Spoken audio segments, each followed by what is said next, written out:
A badge of honor. Police officers and first responders wear badges to let their communities know they are here to protect and serve.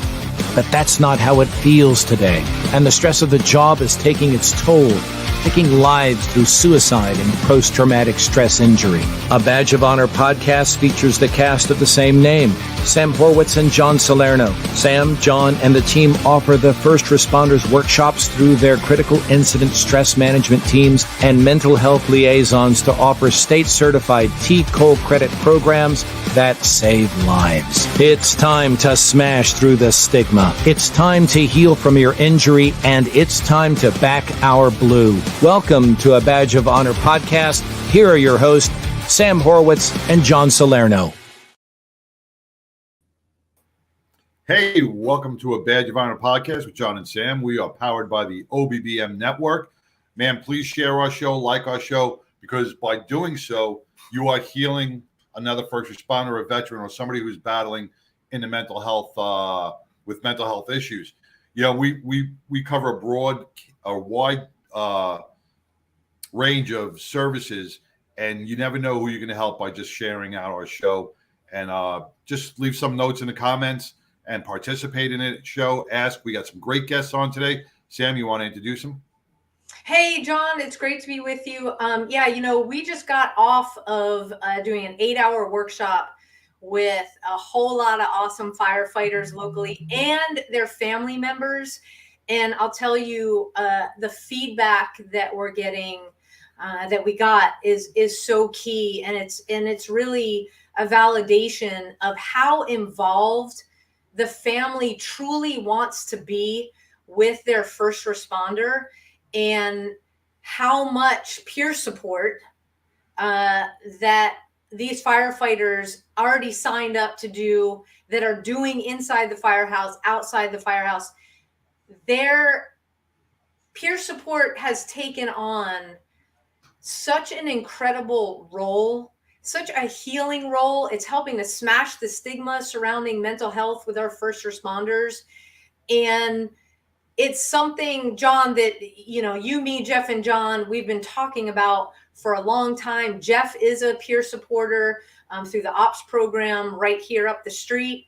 And it is one of the key things that is growing across the country, that we're encouraging more and more firefighters, police officers, certainly first responders. It includes the 911 call takers, dispatch, all the above. There's a peer support available for whatever role that you play in your first responder service. And we want to bring on. I just want to bring up one thing, Sam, that when you bring up the workshop, when we talk about the firefighters workshop, because we do a lot of law enforcement workshops, and this was the first family firefighter workshop that we did. And one thing that really brought to light for me is that, everybody thinks firefighters have that kitchen table decompression time, but we found out they just share a lot of dark humor to deflect, and they're not getting the healing, or they're not getting the outlet that they really, really should be doing for themselves, that mental health healing at the kitchen table in the firehouse. And I thought all the time that they would be doing that debriefs and everything else, and it's so minimal, and they think that's enough, and it's not. And we're learning more and more that this is not the place to do it, but within the peer support network. Absolutely. And so that's why it's important to bring on, I'll just say Lori and Skip from Worldwide Peer Support, because they're the folks that can fill that all important gap when the only thing you feel like doing is sharing that dark gallows humor. You can reach out directly. They work with fire. They work with EMS. Skip and Lori, thank you so much for coming on the podcast tonight. Thanks for having us. Yeah, thank you. You bet. Lori, we'll start with you. Can you tell everybody listening and watching a little about your experience and why you got involved with the organization? Sure. I am married to a career firefighter. He started out as a volunteer when we were first married, and kind of, I'm kind of here to say that whole glamorous firefighter life is not a thing, and so I'm always proud of him, and I is definitely proud to be a firefighter's wife kind of thing in the beginning, but over the years. Not only did he see a lot of things, I saw a lot of things and a lot of changes in him over the years. And, my husband was probably one of the funniest men that, I've ever met. And we laughed and joked a lot. And over time, that man disappeared. And, it's kind of hard to describe because as a wife, I always wanted to be that safe place for him to land when he came home. And I thought I was doing a great job, and I was doing a great job, but I can't help him through everything. There's the secondary trauma. There's things that I can't hear because then I don't sleep at night. I internalize them. So, I always thought I was doing a great thing when he would, say he had a rough night, and I would turn down the bed when he came home and said, go to sleep, rest. And, that's was kind of my solution was, when you get some rest and you wake up, you'll feel better. And over time, just realized that, that wasn't enough. And also, not that it wasn't enough, but you get to thinking that is it me? Is it are we just having marital problems? That sometimes the silence in our house was so loud that I can't even describe it. It's one of those things that you feel like there's shouting going on. It's like you almost wish that there was shouting going on because it was just it was just so quiet. And I always thought, is there something wrong between us? Every time I asked him, I'm fine. And my background is in mental health and substance abuse prevention. So the fact that I didn't see it coming, but I think when you're close to it, you don't necessarily see it coming. Exactly it. So that was really hard for me to kind of accept, because I went to suicide prevention meetings. I went to all of the community outreach things, and I knew about all of these things, but that wasn't what was happening to us. We weren't having that in our house. We were fine. We were just having, we were hitting rough patches. And when I finally did, the last few years before he went in for treatment, they were really dark years. And, wondered, if I leave, he's never going to get better. He's going to get worse. He's going to have too much time on his hands. He's, going to be, alone. And, I think, any normal person, kind of looking from the outside in would look at it and say, why didn't you leave when he was, drinking so much, when he was doing, all of these, self-destructive behaviors. And I just knew that he needed me. And sometimes he needed me at the expense of my own mental health.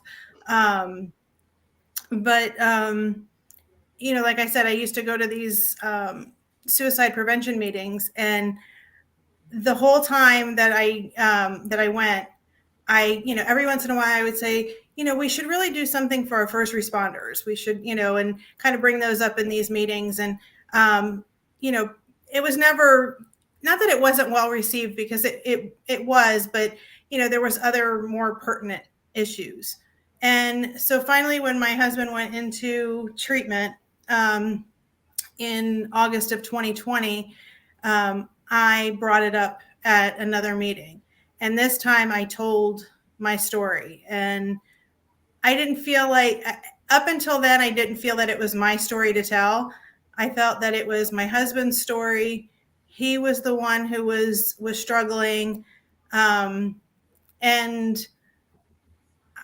didn't know that my husband was suicidal. I didn't know that he was going through a lot of the things that he was going through, because like I said, we didn't talk about a lot of the stuff, the details when it came to calls, because like I couldn't handle it. It was just something that was too much of a burden for my heart and my brain to deal with. So, and then all of a sudden everybody realized, hey, this is a bigger deal than what we thought, and my husband has been a firefighter for almost 23 and a half years. So, and that's professional. He was a volunteer for, I think, about 8 years before that. So I've seen a lot of changes, and I was under the same mindset that he was, in the beginning, is that, firefighters need to be tough. And, if there's somebody there with my husband and they're going into a fire or they're going into a potentially dangerous situation, I want them to, quotes, man up and, not, take care of himself, take care of who they need, their patients, but take care of my husband as well. So it was definitely, I've definitely seen an evolution over the years, and I think I'm talking too much. No. But that's kind of a small, introduction to, to where, we are today. We're, like I said, August 2020, he went in for treatment, and I can't say that, he came out perfect. He came out a different person. And there are definitely times where I have said, where is that person that I married? And I've had to accept as a family member that person doesn't exist anymore. And you're bringing up great points, and this is what we heard like all Saturday. Like, yeah, where did this person go? Sorry to cut in. We gotta take a quick break to hear from our first sponsor, guys. We are talking to Lori and Skip from Worldwide Peer Support. We will be right back. Move freely, America, without medical restrictions or penalty. Without medical freedom legislation in place, our rights and freedoms are one vote away from being dissolved. Move freely, America, with one voice, without fear of retribution, achieving a common goal, medical freedom. We the people make our voices heard by connecting with state legislators and engaging a constitutionally compliant medical Bill of Rights for all citizens. Individually, change is improbable, but as an aggregate, attainable. It's time to act with one voice. My voice. And my voice. And my voice. And my voice. To protect our freedom, creating one voice that cannot be ignored. This requires your voice, too. Move Freely America. Go to movefreelyamerica.org to find a chapter near you. Plug in, donate, and help our legislators defend our God-given rights under the Constitution. Move Freely America. My voice. And my voice. And together with your voice, we're one voice that cannot be ignored. Donate today. MoveFreelyAmerica.org. Hey, welcome back to a Badge of Honor podcast with John and Sam. We are powered by the OBBM network, and we welcome back Skip and Lori with the Worldwide Peer Support. Lori, you bring up some great points before we took that break, but the one thing I want to touch on is you said man up, that man up feeling when and that's where the part of the stigma comes from. And we touched on this in the family workshop where, with that big red S that we all wear on our chest, that big, hey, we have to stay sharp. We have to keep everything inside. This way it's going to keep us safe. And that is a falsehood throughout all the first responder network, is that, our training keeps us safe. Holding on to the traumas or holding on to the bad calls to keep us sharp, to keep us, engaged and the whole bit. That's a falsehood that is back from the 60s and the 70s that has caused a stigma throughout throughout our first responder careers. And that's what we're trying to eliminate. And it's slowly getting eliminated. That training is what saves you. It's not holding these things in to keep you sharp. A lot of cops say, well, I hold this trauma in to keep me sharp and, ready for anything. That's a falsehood that we all internalize as first responders, because anybody with over 20 years, that's what you learn in the academy, the man up, the suck it up kind of attitude. The second thing I want to bring up is the journey you brought up. You said it's not your journey to share. And that's also a falsehood. It is your journey, because you two as a couple are walking side by side, right? Though you're not experiencing the stuff out in the street, the journey's still home, right? When it comes to family, and the really good peer support starts at home, because if that's not connected, then that's where all the problems start. So the journey is yours. So don't ever think that journey is not yours to tell. That journey is also yours as well. I think that I've learned that a lot along the way. I also felt like it was a privacy thing. How often do you tell your friends and your family, the down and dirty that's going on in your house? And my husband is an alcoholic. He's been sober since August 17th, 2020. As a substance abuse prevention worker, I didn't know if I was reading too much into his drinking. It was like, is it just me? Am I because that's what I do for a living? Is that, am I just being more sensitive to it? And turns out he was drinking way more than he was showing me that he was drinking. And, I went to Al-Anon meetings before he went in for treatment. And, he was like, what are you going to those for? I'm not an alcoholic. And I was like, and I just had to, it was things that I learned that I had to do for myself. But, probably one of the most powerful things that I like to share this is I did talk at one of our local suicide prevention meetings and told my story, and kind of, a little bit more, in depth in the down and ugly stuff. And there was a young woman there, and she was in her early 20s, and she's married to a firefighter. And I see, as I'm speaking, the tears streaming down her face. And after the meeting, I went up to her and I asked her if she was okay. And I said, can I give you a hug? And she just started to cry, and she, didn't know where to turn, having, the same issues, because we all kind of live the same life. It's just to different degrees. And all I could think about at the time, I have a daughter who is also married to a firefighter, and I never, ever want her to go through what we went through. I never want my son-in-law, who is, my son that I didn't give birth to. I never want to see him ever go through something like that. I never want to see my grandchildren go through the walking on eggshells that we all went through as a family. And, dad's home, we have to be quiet. We have to, not upset dad, and, those sorts of things. And it was really emotional. And, it was part of the reason why when we all met in Nashville after my husband got out of his rehab, and we decided to form the Worldwide Peer Support. And when I met all of these people, they immediately became my heart. It was like, and I said to my husband, I said, I feel like I've known these people my whole life. I literally just met them, and, we had this kind of powwow, let's, do this. And the rest is history. And we You have that bond. meet up a few times a year, and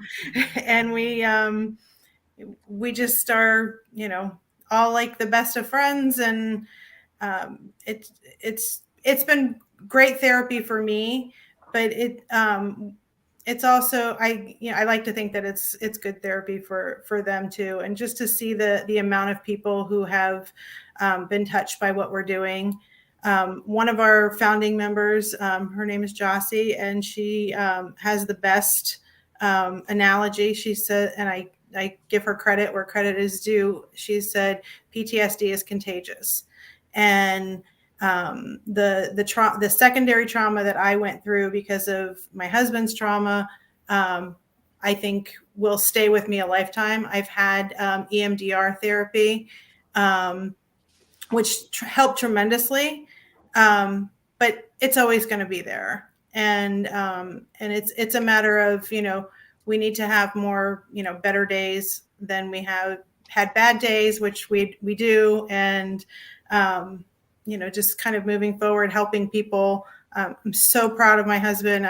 When I see him, taking a phone call and he goes, outside, or he, calls me from work and he's like, hey, somebody from work reached out to me today and they're really having, a hard time.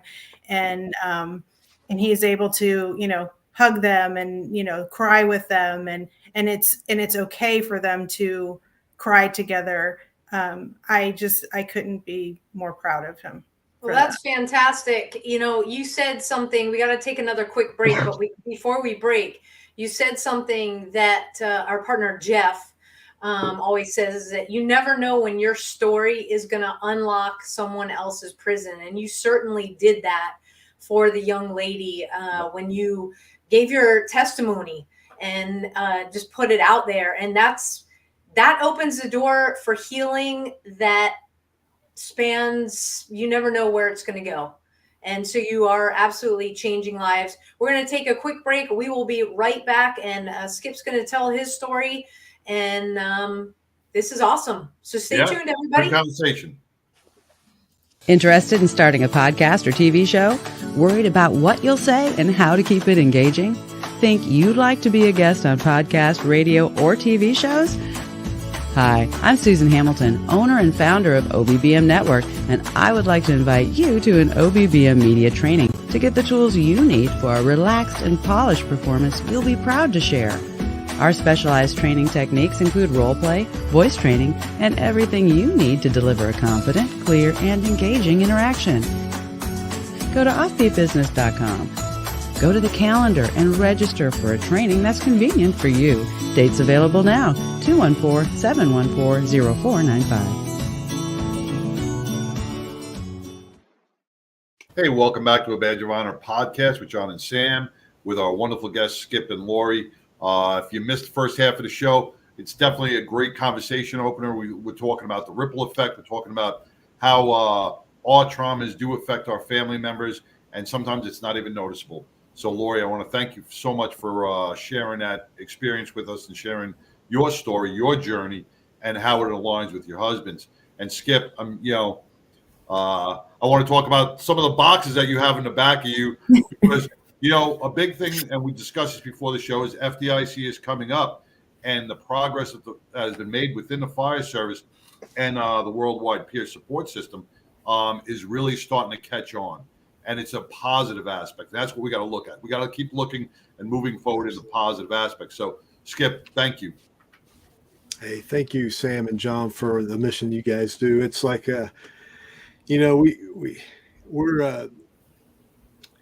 there were some people out there like us. We just didn't know. So finding you like this, and it's going to help us just grow, and we can complement each other. And I don't ever try to redo what somebody's doing. I just try to help them succeed in their mission. That's it. For me, I'm again, Lori's got a good story, and Tony's a good friend of mine, and I get to call Tony her husband, and we talk a lot. I've been a firefighter. I was a firefighter for 33 years here in Indiana, close to Indianapolis and Anderson, and I'm a recovering alcoholic and addict. I did a lot of treatment centers in the 90s. I grew up and, when I got on the medic unit, and came in 1988, and then I was on the medic for a couple of years, and then seen a lot of things. And then 6 months later, I'm in a treatment center. There's nothing for first responders. It's everybody. I was there for 30 days for alcoholism. Of course, I kept going back to the treatment center because I wasn't following what they suggested. So finally, after, in and out of relationships, mother, father, brothers tried to help. My two brothers are police officers. Older brothers are police officers. My dad was in the military, and they didn't know what to do with me. And you were the oddball out. I was the oddball. I said I was a black sheep, but I was the one that put myself there. Nobody else did. I had a great family. They loved me, and they loved me. They just didn't know what to do.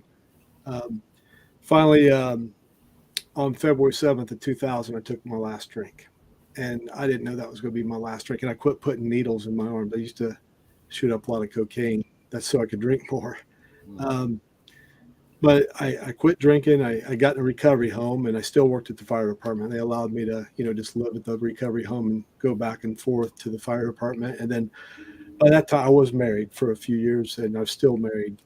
I asked my wife for a divorce about 23 years ago, and we decided to take our marriage one day at a time. And that was over 30.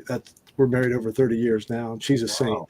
Nothing because I done. She's a saint, and she tried to save me too and rescue me, and she couldn't do it. It took a bunch of life experienced people, old drunks to help me, but anyway, through the years. Can I just bring one thing up? You said you were in recovery, right? You were in a recovery home, and you were still working as a firefighter. Yes, sir. Right. So to me, right there shows me that your department in itself was very open and progressive to the mental health and awareness and everything else, and the drug addiction, that they allowed you to do that. So you had some pretty decent administrative staff to allow that to happen, because many departments across our country would never let that happen. Yeah, I was fortunate. I was one of the. I had a couple other firefighters that went to the recovery home where I stayed, and ended up. One of the firefighters got pensioned off for alcoholism, and he was the manager at this recovery home. So when I went there, I fought fire with the guy. I knew him, so that allowed me to step in there. Pete was his name, and excuse me if I tear up a little bit. Pete ended up got his job back. They brought him back on the department, and he was sober 3 years. And Pete was doing really well. And then while Pete was doing well and I was doing well, another friend of mine that worked was Gary. He was a firefighter, ended up killing himself. And through Gary doing that, we ramped it up and checked on people. But Pete quit going to meetings. He quit going to church. He quit doing things that were working for him. And I went to Pete's house. I said, Pete, don't do what Gary did. I said, let me help you. And Pete looked at me right in the eye, and he meant it. He said, I'll never do that to my family. 2 months later, I got a call at 2 o'clock in the morning. Pete killed himself.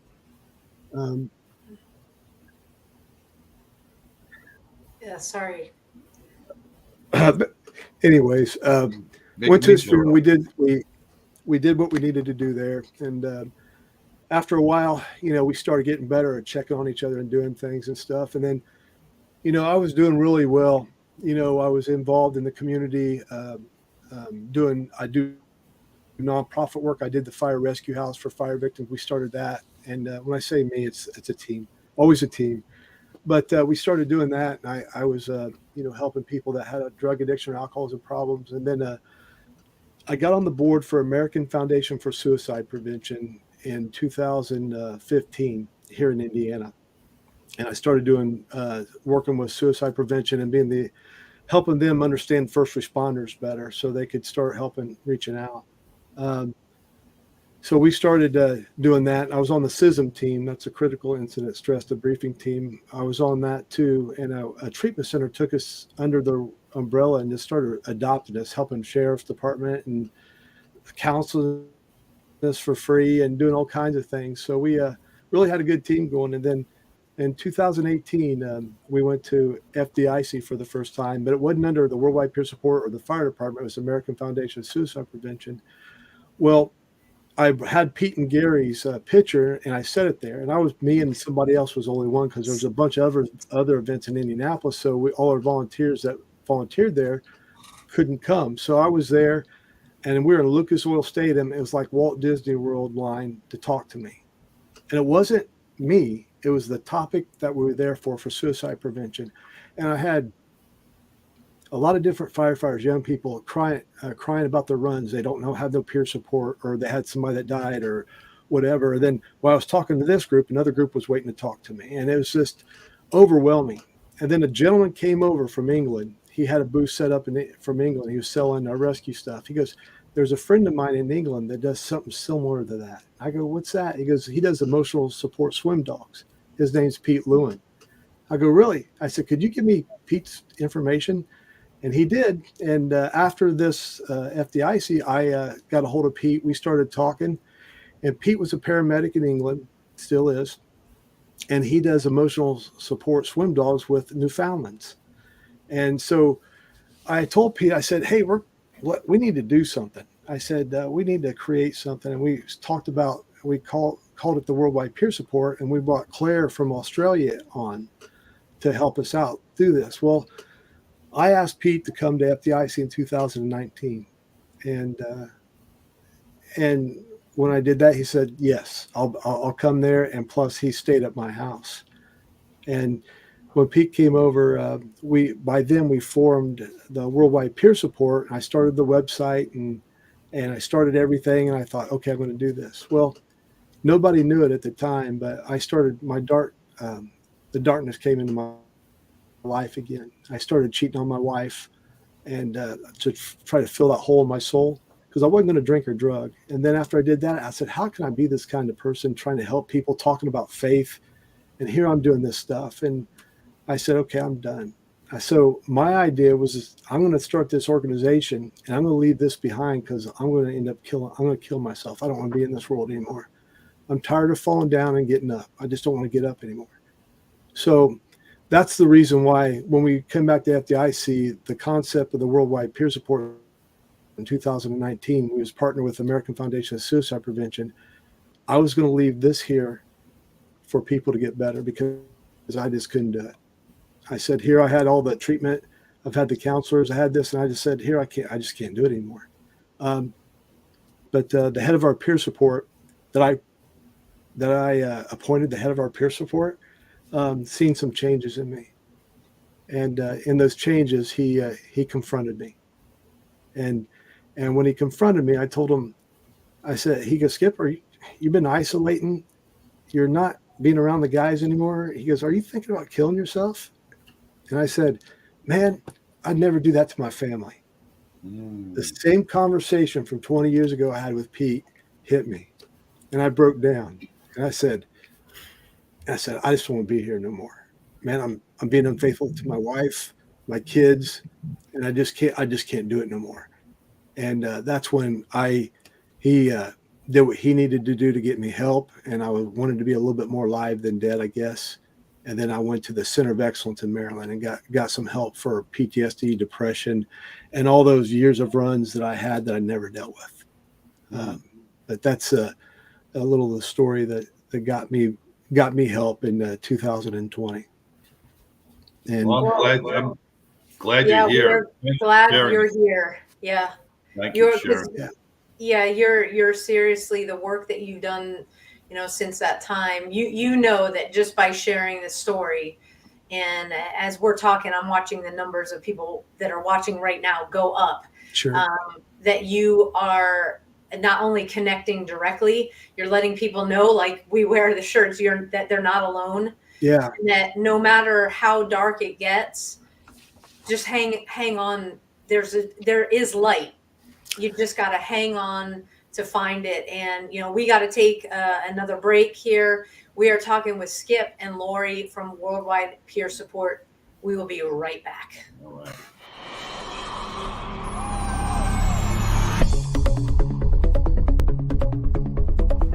Hi, welcome to Heroes in Action. I'm Ray Amanat, founder and creator of this training system.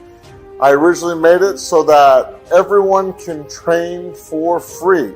We have programs for kids, for women, families, and businesses.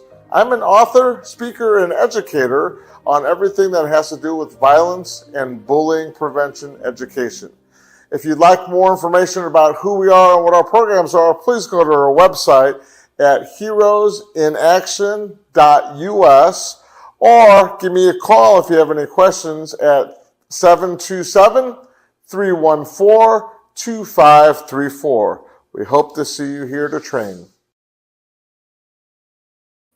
Hey, welcome back to a Badge of Honor podcast with John and Sam. We are having a powerful conversation with Skip and Lori with the Worldwide Peer Support Group. And, Skip, I want to we brought up something in our workshop the other day, which was brought up to me on my other show through Dave Bray USA. He's a very patriotic singer. If you guys look him up, Dave Bray USA. He sings a song called Survivor and Valhalla. He's a Navy veteran who is dedicated. He's on Music with a Mission, and he's doing it for our first responders and our veterans. So he brought up something to me the other day about a painting in Paris, right, in the Louvre, and it's called Checkmate. Have you guys ever seen that painting? Well, it's the devil. It's a devil playing against the king, right? And it's called Checkmate because the devil has won, right? The devil falls checkmate. But years go by after this painting's in the museum that a chess scholar from college is walking by. He sees this painting and he looks at it and he for some reason he can't stop staring at it. So he's staring at it, and finally he goes, this is not called checkmate. He goes, there's still one more move on the board. He picked this one more move out. They ended up changing the name from checkmate to one more move because you always have one more move. Sure. And you bring that up. You bring that up in your journey, in your story. God is telling you it's not time to check out. Though it looks like it's over, there's always one more move. And you found it. I tell you, you're right. When I'm so grateful when I went to that treatment. I was there for 43 days, and I worked on a lot of trauma of 29 years of, the runs. The little kids, the fire, and I won't go into detail. You already know. I worked on the trauma, especially with my granddaughter when she passed away, and I never would hold little babies for the longest time because I just wouldn't want to. And I was able to work through that and came home from treatment, and I got honest with my wife about my infidelity. We got family counseling and she forgave me, and we're still married today. While I was at treatment, I met all these people from around the United States, and I told them what the idea was about the Worldwide Peer Support. And then the director, Mark Radigan, let me start having Zoom meetings with some people that I went through treatment with the other patients on there.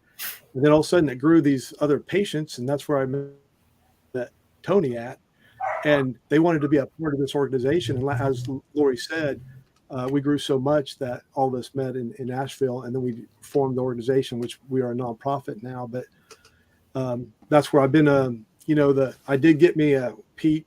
I got me a Newfoundland. Here we go. Pete inspired me, and his name is Herbie. It's named after Pete Herb, a friend, Herbie the Healer, my friend that died by suicide. I've taken Herbie into halfway houses, suicide prevention walks. I taught him how to stop, drop, and roll. And we really try to, do what we try to get involved and do what we can for people. But, at the end of the day, the person has to walk through the door. Sure. They have to get willing to be honest with themselves and to other people, because I can't save nobody. Nobody could save me, and I don't lead with, I do have a God that I believe in. I used to be an atheist, and then I lost that battle, thank God. But a lot of people are hurting, and there's pain in there, and you just got to meet them where they're at and just take them in baby steps. And that's what we try to do with our Worldwide Peer Support. We go to FDIC. It's not the FDIC convention there in Indianapolis, Lucas Oil, is there to meet people and to show people we're here for you. And that's why all these boxes right here, that Jason Saltel that wrote the book, The Rescuer, he came and spoke on one of our Zoom meetings, and then me and him became friends. And ever since then, he's became friends with the organization. And he always says, I'm the biggest nobody you're going to see. These guys are who you need to talk to. Him and his wife, Christy, they're good people. But we've met a lot of different people through our organization. And, you know, we're a family, but we can fight like a family too on the board, you know. And I want to be real. You know, we help people, but we're still human beings, and we still have our character defects. But we do come together, and we know what our mission is to help that next person that's suffering. We are fortunate that our RIT team, you know, like I said earlier, got a Chicago firefighter was in need. They contacted our RIT team. We got on Zoom and talked to him, and then he's going to be at the Center of Excellence. And we use all kinds of treatment centers all over the United States. We vet them. First responders wellness, recovery first. We got a treatment center called Bridges of Hope, the Warriors program in my town that I bring meetings in there, the worldwide peer support meetings. So we work with anybody that will help our first responders, whether you're police, fire, military, whatever. And then that's what we do. We figure it out, because I'm not going to leave somebody hanging. We figure it out. So, you know, whatever we can do to help anybody, that's what we're going to do. And the families, what Lori and my wife and the other family members do on Thursdays at 8 p.m. Eastern, they have meetings there themselves for the families. And now it don't have to be a spouse. It could be spouses, friends, or whoever that wants to come on there. And then we have our meetings Tuesdays, Thursdays, and Sundays at 8 p.m. Eastern. Anybody that's a first responder can come on there. We got an average of 15 to 20 that comes on those meetings. So we welcome anybody that wants to come on. And as John, I mean, you talked earlier, here's how easy it is to get involved with our organization. Say you want to be involved in our organization. Yes. That's how easy it is. Because what happens is you get a lot to do. And we use everybody. I tell people I'm not the smartest person in the world, but thank God I know a lot of smart people. I put them around me. That's what it's about. It's creating a family of resources, because we can't know all, we can't be all, but we sure can bring people alongside and help them get where they need to go because of the outreach that you have. And you guys have built an amazing system. So just so the first responders, the fire EMS that are listening, just say what days you guys have the Zoom where people can come on to the Zoom. Sure. It's Tuesdays, Thursdays, and Fridays, 8 p.m. Eastern for first responders. And then we double up Thursdays at 8 p.m. is for the family members or friends. And you can go on the website. It tells you. It's real easy. One click, you're in. It'll tell you there. And our contact information, if you want to get a hold of me or Lori or any of the board members, is on the contact page of the worldwidepeersupport.org. And we also got a new, and we'll have that on there, Burnout podcast ourselves. We got a podcast ourselves that we do. All we're doing is just we want to reach out and get whoever we can. And we just have different people, trauma therapies, police officers telling their story. Our sponsors, they get on there, the treatment facilities, tell what they offer. So we're just trying to put a carrot in front of somebody. Whatever we can do to get somebody the help that they need, we're going to do it. Well, that's awesome. We got to take our last break, and we will come back to wrap up, and we'll share that website out for sure again. So stand by, everybody. We'll be right back. To the Health Engineer Show. I'm Kurt Buckley, the Health Engineer, right here on the Offbeat. Hi, I'm Larry Cortez. Hi, my name is Susan Hamilton, and you're watching Offbeat. Hi, this is Doreen Milano. Welcome to Big Ideas Small Business, where we will talk to Terry Arjala.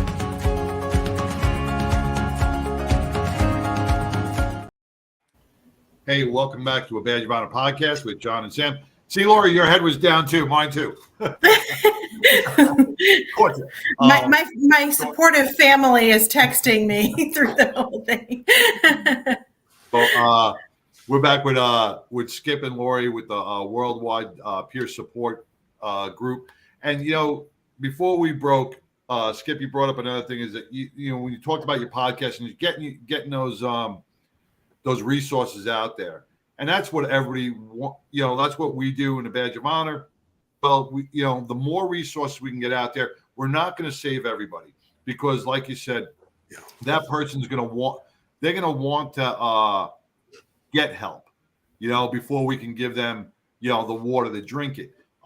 And that's what it's all about. It's that ripple effect that we make. We don't know how far it's going to go. We don't know how short it's going to go. It may go nowhere. It may go to the other end of the earth. It may go all the way to England. Just by words, just by what you say every day. Lori, you impacted a 21-year-old, wife. She connected with you. If 5% of what we speak about connects with one other person, and then they connected with another person, and they connected with another person, that's all we can do. Sure. I wanted to add to what Skip was saying about the different times that we have meetings and then the family support. Those are definitely set meetings, but if somebody is in crisis, we are available 24/7 for them. I have to say, when my husband made the decision to go into treatment, that week before he went into treatment was the worst week of our lives. I didn't know how he opened up this whole Pandora's box that I didn't know how to there was no way you could put the lid back on it at that point. Now it's all got to come out. And I didn't know how to help him. He, my husband went, a long time without sleeping. Now he was definitely not sleeping at all. He was drinking a lot more. I wish that he had somebody to talk to at that point, and I wish that I had somebody to talk to, because nobody that I knew would ever understand that and what was going on in our home. And it was scary. It was really dark. And the day that he left for treatment, I think I cried all day, and I was just happy that he was getting the help that he needed. But then it was time for me to start healing at that point. Sure. Yeah, it's a journey that you want your loved one to be like, here, fix them and give them back to me in a certain way, and you want it done fast. And like what we always explain is, it's a journey. So just because you're going to a treatment facility that says like 30 days, that it might be 30 days, it might be 45 days, it might be 60, and you have to embrace that journey, because ultimately what you're going to get out of it on the flip side, in terms of more knowledge about why your first responder is the way they are, but it's allowing that first responder to also heal, surrounded by his brothers and sisters. And yeah, it's important. I tell you, it's once we got started in this, the different people as yourself coming together, and it's great. It freshens my heart to see You're Not Alone, the podcast, which you guys do, Badges of Honor, see that stuff, because we're not alone. I used to feel alone in a crowded room, but now I don't. And that's simply because the therapist, and I go to therapy still. I went to one yesterday, Sunday, and in Indianapolis. I still go to therapy. I still talk to people. I still go to 12-step meetings. I help people. I don't have this thing figured out. I'm going to be one day at a time for the rest of my life, just like my marriage. We take my marriage one day at a time, like I do everything else, because time's a valuable thing. I'm a rich man today, but I don't have a whole lot of money, if that makes any sense. It makes a lot of sense. It's that one more move. We're playing chess every single day. I like that. We just keep moving our pieces. And you bring up another good point. Our network, Badge of Honor, and you guys, and the worldwide support, we would never have connected. Indianapolis, Indiana, wherever, and Pennsylvania, we're in Texas.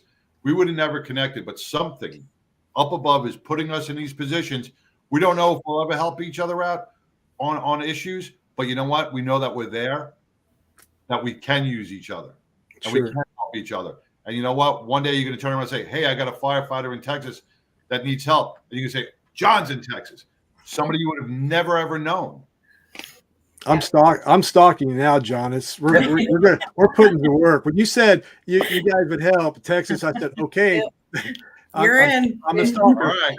There we go. So we want to thank you guys so much. This has been so powerful. Worldwidepeersupport.org is the website for those of you guys that are listening and not watching. It's worldwidepeersupport.org. You also have a great Facebook page. So where can they find you on Facebook? You go on Facebook. So Worldwide Peer Support. Just search that, and then you jump on Facebook. And then there's a podcast. It's all burnoutpodcast.org. You can go in there. You can hear some people. And if you guys, I'd love to have both of you on our podcast sometime if you're willing to do that. Yeah, absolutely. whatever. We can for sure make that happen. Again, thank you so much for all the phenomenal work you do. Guys, they are an open book. If you are just tuning in, you got to go back and watch from the beginning. They're here to help. They have a network that is worldwide to assist. So, they're continuing to smash the stigma. If you need help and that phone may feel like the heaviest weight you've ever lifted, that's your one move. That's your one move. Yeah. Pick it up. Get in touch with these guys. Skip, Lori, thank you. We will be in touch again soon. Thanks for having us. Thanks for your work. Have fun at FDIC. Thank you, Ann. Appreciate it. All right. Take care. Take care. Wow. That was pretty powerful. That, I'm glad Skip opened up and Lori opened up about, their journeys. And that's what it is. It's you bring up that phone, how heavy it is, that one move, right? But you know what? After you hear that person on the other phone side, that phone becomes so much lighter. And right? hopefully you've listened to the podcast and you know who's going to be on the other side. Right. So you're not alone. You have people that have been going through exactly what you're going through, and you're going to get the help that you need. So don't be afraid. You know what? While Skip and Lori were talking this whole time, we have connected with some phenomenal folks over the years. And right here, right above my head, Carry the Load, their story evoked so much emotion. And John, you and I have talked to our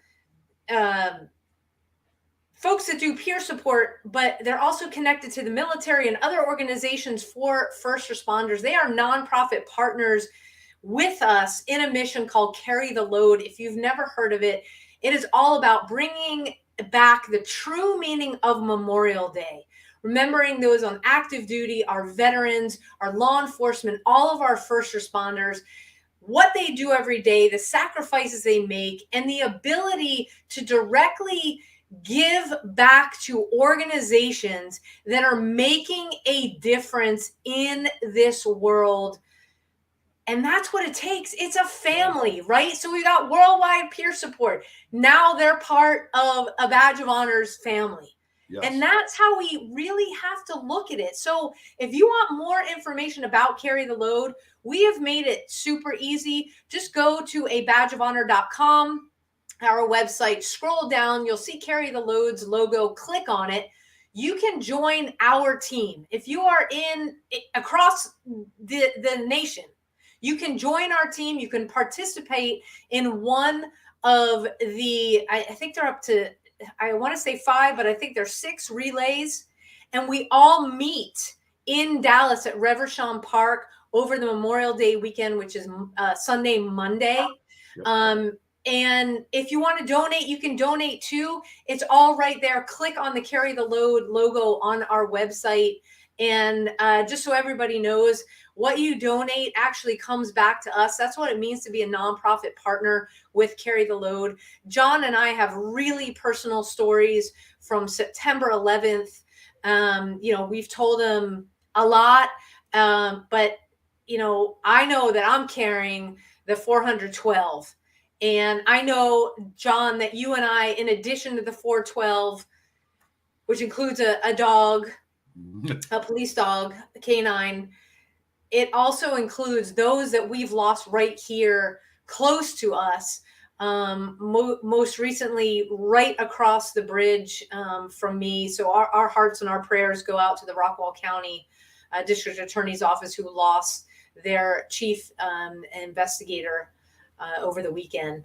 And so let's heal together. Let's carry their load, and let's do that together. So again, you can visit that on our website. Subscribe to the YouTube page. If you like what you heard tonight, check out all of our other live, our podcasts. You can also listen to the podcast on your favorite podcasting app, but hey, just hit that subscribe button, because that shows us we're like doing the right, we're doing good here in this podcast platforming world, which is gigantic. But we bring you the real stuff so that your mission to get well and to smash the stigma, whatever you're going through, you've got people that have walked the walk and talk the talk. So again, don't be afraid to reach out. And as always, we can't do this show without your direct support. So whether you want to do that through Carry the Load, like I said, click on the logo, or you want to do that directly through us, we've got a blue hovering donate button on our website. Go ahead and click that. Participate in our Roundup for First Responders program. And the money that we raise goes right back into programming for our first responders. And you heard a little bit about what we do with the workshop we just did with the Rowlett Fire Department. John, take us home. Well, I'm just going to mimic what we talked about this whole time and what we talked about at the Rowlett Fire Department. It's never checkmate. There's always one more move. Don't ever think you're out of the game. The devil's not going to win. God bless you, Sam. God bless everybody. See you next week. A Badge of Honor podcast is produced for the OBBM Network podcast and protected under copyright law. For content permissions, please submit your request to abadgeofhonor.com on the content page. For OBBM Network programming information, please call 214-714-0495 today.